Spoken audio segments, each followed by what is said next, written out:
Hello everyone, my name is Caitlin Harden. For this week's storytelling, I decided to do it on violent video games. Violent video games. There are many positive and negative things about video games. Many people say that video games help enhance mental skills such as hand-eye coordination, fine motor, problem solving and logic, quick thinking, making fast analysis and decisions, developing reading and math skills, intuitive reasoning and hypothesis testing, but there's also some negative effects on video games. Most of the negative results of video games are blamed for the abuse that it contains. Children who play more violent video games are most likely to have increased hostile thoughts, emotions, and actions. There are studies that suggest that exposure to violent video games is not only associated with a low degree of empathy, but also with emotional.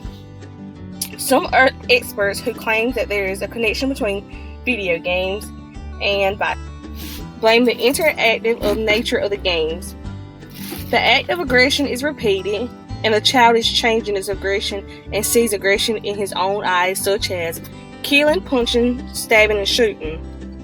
Games can confuse reality and fantasy.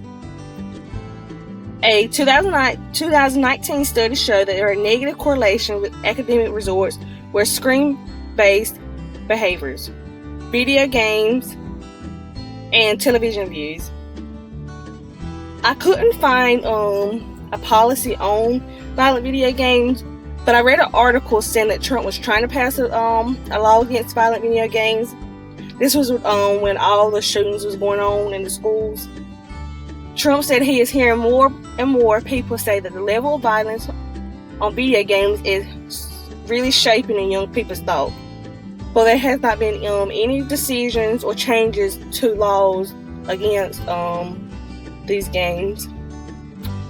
What can we do? Pay attention to what your child is playing and try to put the gaming system in central locations so you can observe what the child is playing. If a parent doesn't agree with the violent video games, children are less likely to play the video games in the central location. Establish boundaries. If you allow a child to play violent video games, try to limit the time so that the children doesn't always see such violence. Maybe make them play something else that doesn't have any violence at all in it. Start talking. Explain to your children all the things that they are seeing on these video games should not happen in the real world.